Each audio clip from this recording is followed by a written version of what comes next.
I was driving home from the hardware store when I saw her.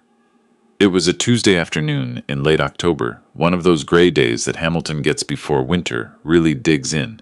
The sky, the color of old concrete, the wind off the escarpment cutting right through your jacket. I'd stopped at a red light on Barton Street, halfway listening to the radio, when something on the sidewalk made me look twice. A woman sitting on a bench outside a Tim Hortons, head down, a garbage bag at her feet. I almost looked away. You see people in rough spots on Barton. You learn not to stare. But something about the way she was sitting, the curve of her shoulders, the way she had her arms pulled in tight against herself, made my chest do something strange. I pulled into the lot. I sat in the truck for a moment before I got out. My hands were still on the wheel. I told myself I was being foolish, that it wasn't her, that my daughter was fine, that she was at home wherever home was now. I hadn't spoken to her in almost 8 months. That was my fault. That was a choice I had made, or rather, a choice I had let happen. The way you let things happen when you're too proud to pick up the phone first. I got out of the truck. She looked up when she heard my boots on the pavement, and the expression on her face. It wasn't relief, wasn't surprise. It was something closer to shame, like she'd been caught. "Dad," she said, that was all. Her name is Vivienne. She's 34 years old. When she was 7, she used to climb onto my shoulders at Canada Day fireworks so she could see over the crowd. When she was 16, she argued with me about every single thing I said for about 2 years straight, and I remember thinking, good, she's going to be someone who stands her ground. When she got married at 29, I danced with her at the reception at a hall in Dundas, and she put her head on my shoulder and said, "Don't cry, Dad, you're going to make me cry." And I said I wasn't crying. I had something in my eye, and she laughed. I hadn't seen her in 8 months. She had lost weight she didn't have to lose.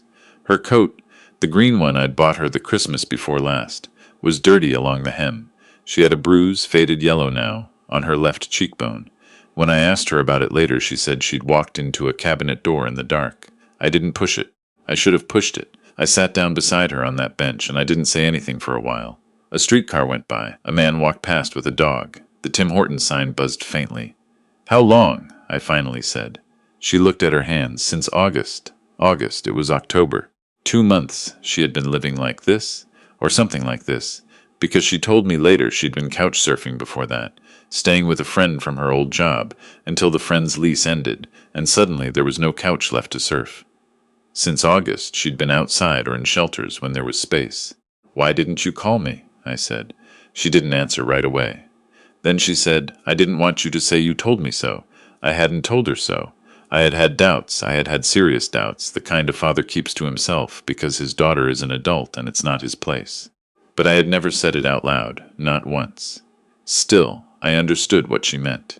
She had built a wall in her mind out of imagined versions of things I might say, and she'd been living on the other side of it for 8 months while I sat 12 kilometers away in the house where she grew up. I am 63 years old. I worked for 31 years as a millwright at a steel plant before I took early retirement. I am not a man who cries easily. I cried on that bench on Barton Street, and I don't care who knows it. "Come on," I said. "Let's get you in the truck." She picked up her garbage bag. That was everything she had. Her name was Vivienne, and her husband's name was Bryce. I had never fully trusted Bryce. I want to be honest about that from the start, because it matters. Not because it makes me look clever in hindsight, but because not fully trusting someone and actually doing something about it are two very different things. And I did nothing. He was smooth in the way that some men are smooth, always knew what to say, always had a reason for everything. He sold commercial real estate in the Burlington area and made decent money at it, or so it seemed. He wore good clothes. He had opinions about wine. He remembered people's names and asked after their kids at parties. My wife liked him. She thought I was being an overprotective father. We'd been separated for 4 years by then, my wife and I. That's another story, not a happy one, not one I'll get into now. The point is that by the time Vivienne married Bryce, her mother and I weren't in the same room much, and the family events that would have given me more time to observe him closely had become complicated and infrequent. Vivienne quit her job at the insurance company after they got married. Bryce had encouraged it. He made enough for both of them, he said, and she'd never loved the work anyway, and maybe she could take some time to figure out what she actually wanted to do. It sounded reasonable when she told me. I said, "Okay, that sounds reasonable." Inside, a small alarm went off. They bought a house in Waterdown. A nice house, 3 bedrooms, finished basement, double garage. The kind of house that costs you somewhere north of $800,000 in that part of Ontario. Vivian's name was on the mortgage. She told me that when they first moved in, and I remember thinking, good, at least there's that. What she didn't know until it was already done, was that Bryce had been refinancing that house for 2 years. Quietly, methodically, using his income and his contacts in the real estate industry to work around things that should have been impossible to work around without her signature. He had a friend who was a mortgage broker. I'll leave it at that. By the time Vivian found out about the other woman, the house had a second mortgage on it that Bryce had defaulted on. He had been seeing someone, a woman from his office, apparently, for the better part of 3 years. He moved out in January. By March, the bank proceedings had started. By June, Vivian got a letter telling her the house would be listed for sale to cover the debt. She had no job. She had no savings. Those had gone into the house and into their joint account, which Bryce had drained the week he left. She had no name on anything except a mortgage that was underwater. She didn't call me in January when he left. She didn't call me in March when the bank letters started. She didn't call me in June when the house went to sale. She told me later, completely certain that she could handle it, that she would find a job, find an apartment, sort it out. She was also, though she didn't say this, deeply ashamed of the marriage, of not seeing it coming, of what she imagined I would think. So she handled it herself, right up until she couldn't, and then she sat on a bench on Barton Street with a garbage bag and her father drove by. I got her home. I made her eat. She had soup, half a sandwich, then fell asleep on the couch before I'd finished washing the dishes. I put a blanket over her, and I stood there in my living room, and I looked at my daughter sleeping with her coat still half on, and something settled inside me. Not anger yet. Something colder than anger. Something deliberate. I went to my kitchen table, got a notepad, and I started writing down everything she had told me in the truck on the way home. I am not a dramatic man. I did not fantasize about confronting Bryce on his doorstep or making speeches. Those things accomplish nothing, except making the person doing them feel better for about 40 minutes. What I had was time, a notepad, and 31 years of knowing that when something is broken, you don't stand in front of it and shout. You figure out what broke it and you fix it so it stays fixed. The first thing I did was find a lawyer. Not a family friend, not someone I'd met at a backyard party, a real estate litigation lawyer who had offices in downtown Hamilton, and a reputation I looked up carefully before I called. Her name doesn't matter for this story. What matters is that when I sat across from her desk 3 days later and put my notepad on the table, she looked at what I'd written and said, "There may be something here." The second mortgage, the one Bryce had taken out, had irregularities. Vivian's signature was required for it under Ontario property law. Her name was on the title. For that mortgage to exist in its current form, certain steps should have taken place that apparently had not, or had taken place in ways that didn't hold up when you looked closely. The lawyer made calls. She pulled documents. She contacted the mortgage broker who had facilitated the deal, and she asked pointed questions in the tone of someone who already knows the answers. She was also very clear with me about what this could and couldn't do. There was no magic wand.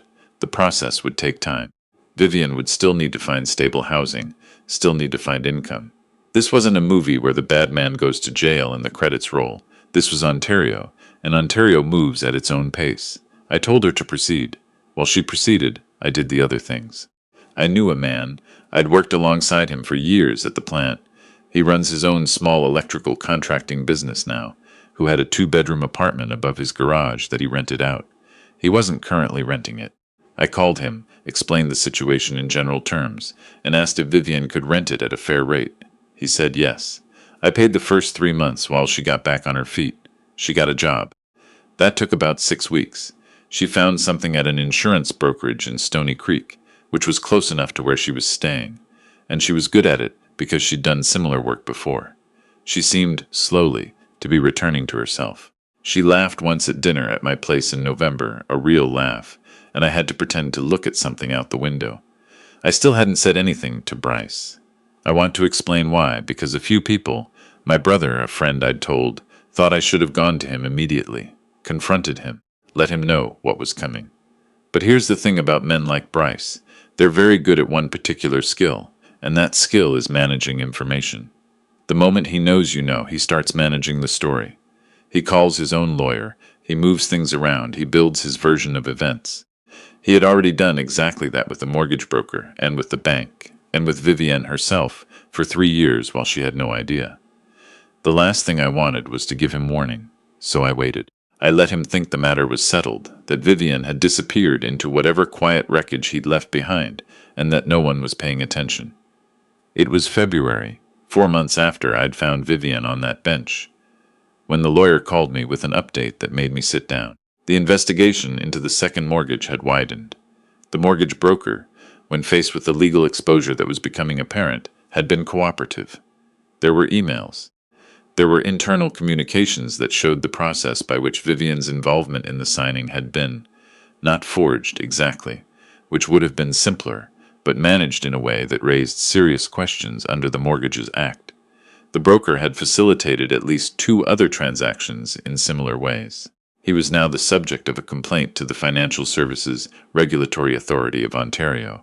And because of the irregularities in the mortgage, the sale of the house, which had already closed, the money already dispersed, was now subject to a civil action. Vivienne was entitled to a portion of the equity that had existed in that property at the time of the sale. Not all of it, not a windfall, but a real amount, an amount that would give her a down payment on something of her own. Bryce, separately, had been contacted by a family lawyer on Vivienne's behalf about the assets he had taken from their joint account. He settled that privately and quickly. Men who do what he did tend to move fast when their alternatives are limited. I heard about all of this through the lawyer. I was not in those rooms. I did not stand across from Bryce and make a speech. But here is what I did do. About a week after the settlement was finalized, after Vivienne had received the funds, after she had quietly started looking at condos in the East End of Hamilton, after things had reached something that felt, provisionally, like solid ground, I wrote Bryce a letter. Not a threatening letter, not an angry letter. I don't do those things. It was a short letter, 3 paragraphs. I explained who I was, though he knew perfectly well who I was. I told him what I had done and what had been done on my daughter's behalf, not to gloat, but because I thought he should understand clearly that what he had believed was invisible had not been invisible. I told him that I had no further interest in his life or his choices, that I wished him nothing, not good, not bad, nothing, because nothing was what he'd earned from me. And then I mailed it. A real letter in an envelope with a stamp. He never responded. I didn't expect him to. Vivienne closed on a 1-bedroom condo in April. First floor, small patio, close to a park. She put some plants on the patio in June. I helped her hang curtains one Saturday afternoon, and afterward we sat outside with coffee, and she said, "I'm sorry I didn't call you." I said, "I'm sorry I didn't call you first." We drank our coffee. A couple of kids went by on bikes on the street. One of them said something that made the other one laugh. I don't know if I handled everything perfectly. I don't know if the man from the bench on Barton Street would have done things the same way if he could have seen where they were going. Probably there are things I should have done sooner, conversations I should have had years ago, walls I should have noticed being built before they were finished. But my daughter has a patio and some plants and a job she doesn't hate. She laughs at dinner now, real laughs, and she doesn't look like she's apologizing for something when she walks into a room. That's enough. That's more than enough. Some debts get paid in courtrooms, and some get paid in lawyers' offices, and some get paid in a letter with a stamp on it that never gets a response. Justice doesn't always look like the movies. Sometimes it looks like a condo with a patio. Sometimes it looks like curtains on a Saturday afternoon. Sometimes it looks like 2 people sitting outside with coffee, not saying much, because they don't need to.